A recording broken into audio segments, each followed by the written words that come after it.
I bought a vacation mobile home almost 2 months ago. It's a complete shack, 2 small bedrooms, a little living room, kitchen, and 1 bathroom. It's simply meant as a nice peaceful place to come to escape the city, either by myself or with my girlfriend, if I ever get one. The property has 2 acres, so it's nice and roomy too.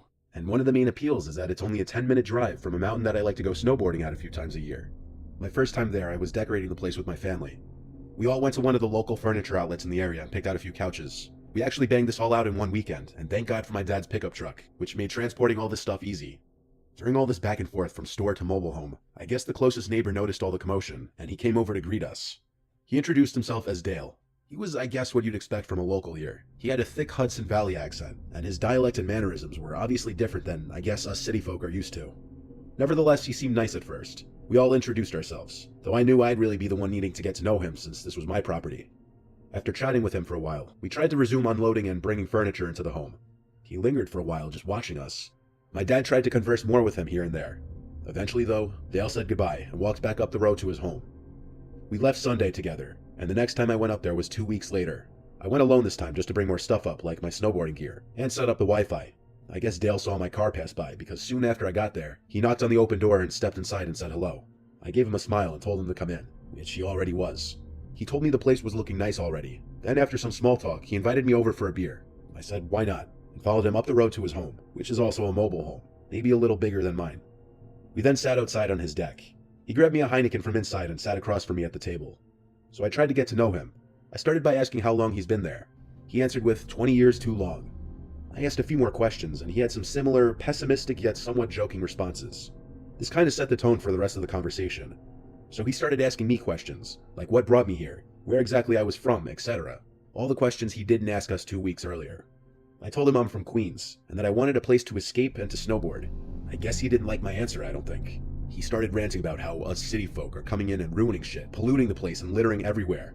This turned into somewhat of a debate, where I was trying to defend myself and other so-called city folk. I considered it a little debate, until I saw how heated he was getting, and he started to actually raise his voice in his thick accent, with his half-drank beer in his hand. This spiraled so out of control that at one point he said word for word, "I don't know why y'all can't just stay where the fuck you belong." I stood up and with a smile on my face said, "Okay, I think I'm gonna head back now, thank you for the beer." He didn't say anything, he just looked down at his beer as I walked away. As I was like 100 feet away from his home, he yelled out, "I'm sorry." I looked back at him and gave him a thumbs up. At the same time, I was horrified that that's gonna be my neighbor here. 20 years alone must have him losing his mind, and maybe he doesn't know how to deal with people anymore. That was the excuse I chalked up for him. But that night, while I was laying on the mattress I had on the floor, watching a movie on my laptop, I heard a voice from outside. It sounded like someone talking to themselves, cursing to themselves. I looked out the window, but I didn't see anyone out there. It was just simply too dark out. The property is big and it's mostly woods, so you could imagine how freaked out I was hearing a voice out there. The next day, Dale knocked on my door again around midday. I knew it was him because I heard him calling my name. I didn't want to deal with him again. I stayed in my room. He had to have kept knocking for 5 minutes, which in itself was weird. And at one point he said, "I know you're in there, your car is here." That freaked me out. The guy is clearly not normal by my standards, and he was already giving an early, weird, obsessive vibe. He finally left. Or did he? I continued on the rest of my day, almost uncomfortable to go outside in fear he was out there nearby watching to see if I was actually home and ignoring him. After dinner, I started watching another movie on the TV through my phone, and for the second night in a row, I heard a voice outside, even over the TV. I had to turn off the TV to look outside. Couldn't see anything, so I went out to the deck and flicked on the deck light. I saw Dale standing about 5 feet into the woods, arms flat at his sides for a second, before he could react to the light, and then he ran into the woods. I went back inside and considered calling 911. I called my dad, and long story short, he said hold off on doing that because once I call 911 on the neighbor here, is the day I don't want to show my face here anymore. I tried to just sleep through the night. Tomorrow I'd leave and go home for a month.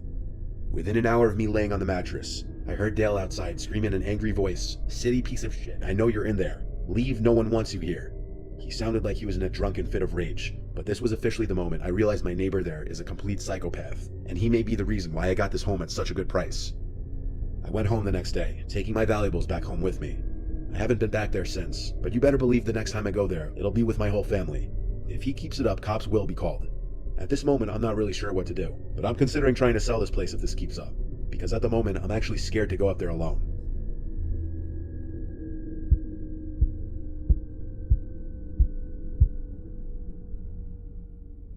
My family and I used to live in a rough neighborhood when I was 7.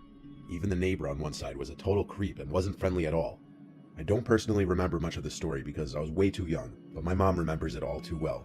It was a regular night like any other, which makes this that much scarier. It was just my mom, my 2 siblings, and I at home.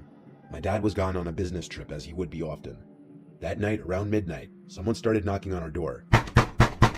My mom woke up and went to the front door and asked who it was. No one answered. She thought that maybe it was some kids playing Ding Dong Ditch, so she went back to bed. About 30 minutes later, again, someone starts knocking. She gets up and peers through the side window to see if she can spot anyone out there, but nobody is there. In any other neighborhood, this would just be assumed to be annoying kids doing some night ding-dong ditching, but in this area, you could never assume anything but the worst.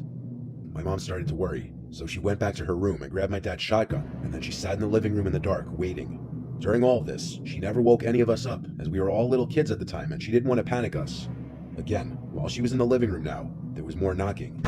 She gets up to peer through the window again, expecting to see someone new, but still no one. My mom begins shouting at whoever it is that she's going to call the cops, and that if anyone tries to come in, she would shoot them. This threat, a legitimate threat mind you, apparently worked because that was the last of the knocking.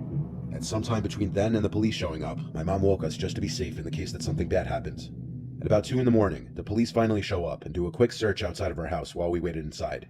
After their search, they come in and tell my mom that they had found a piece of barbed wire about 4 feet long next to the front door and asked if it belonged to my mom. She said it wasn't hers and asked why.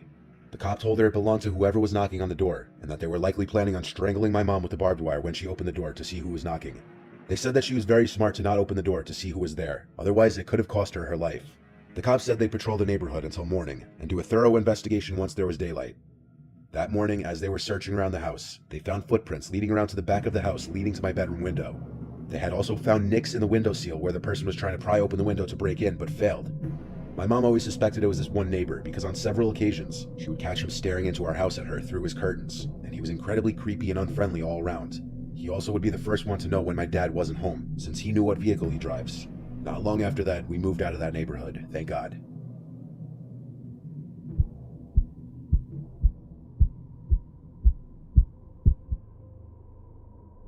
We had a new neighbor move in recently, which at first I was completely okay with because we never really got along with our old neighbors.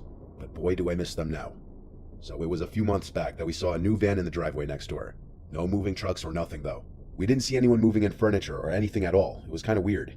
To be friendly, my wife and I decided to go knock on the door to introduce ourselves, but no one opened the door, which was also weird because their car was in the driveway.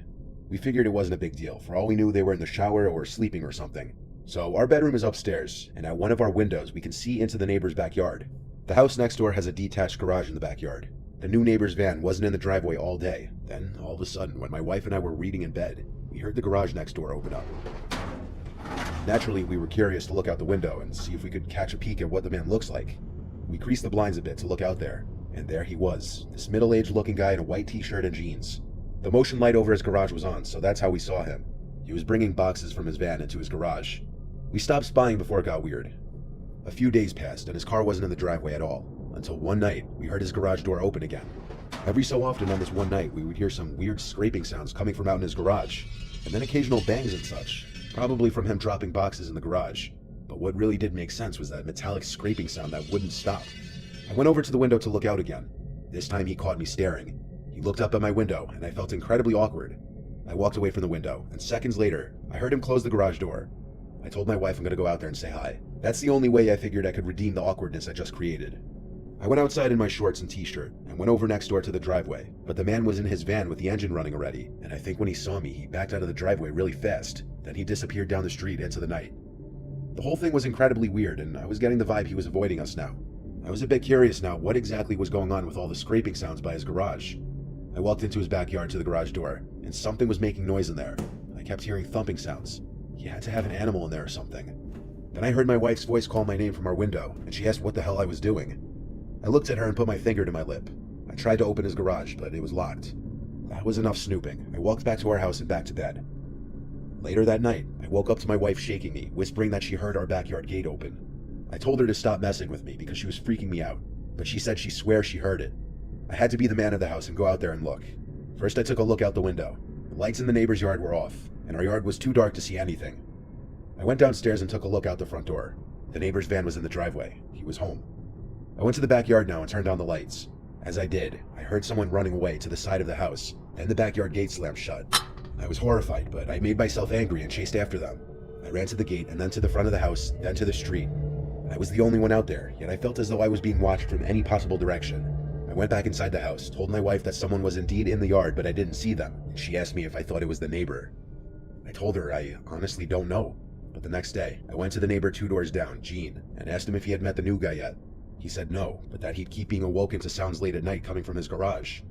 I told him about how someone snuck into our yard the night before, and he found that equally freaky and weird. We agreed to text each other and go over together the next time we'd hear weird noises to finally meet this guy. So the next day was Saturday. As I was opening all the living room blinds in the morning, I saw that it was like the first or second time that the neighbor's car was in the driveway during the day. Then I looked at his house, at one of the windows. There he was, standing stiff as a statue, looking at me as if he were waiting for me to open the blinds. I expected him to look away, but we just locked eyes. Unbroken eye contact for a solid 20 seconds. I waved because I didn't know what else to do. When he didn't wave back or even crack half a smile, I started calling for my wife, and when I got her, I told her to look out the window, but by then he was no longer standing at the window. I said to hell with it at this point, and went next door again with my wife and knocked on the door and rang the bell. I felt knocking is a bit more assertive. I heard one loud slam from inside the house, but he never came to the door. This was the last straw. I went over to Gene's house again, and when he opened the door, he asked me if I saw his texts yet. I said no, and I also didn't have my phone on me. So he told me that last night he heard a muffled crying sound from outside, in the new guy's direction, and he texted me about it. Gene came out with me to knock on the neighbor's door one more time, and once again, no answer. We all by this point, including Gene's wife and my wife, knew something is seriously off here. The next day, the van was gone again, and it's been almost 2 weeks and the van hasn't returned. We don't know where he went. We don't know if or when he's coming back.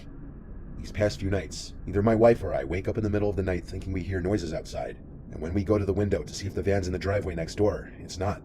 It's crazy none of us even know the guy's name. And we're still trying to put the pieces together, because one night I heard something definitely alive in that garage making noises, and then another night, Gene heard what he thought to be a muffled crying. Obviously he'll most likely be back, but I don't think any of us are looking forward to it. And maybe for peace of mind, we should anonymously report him.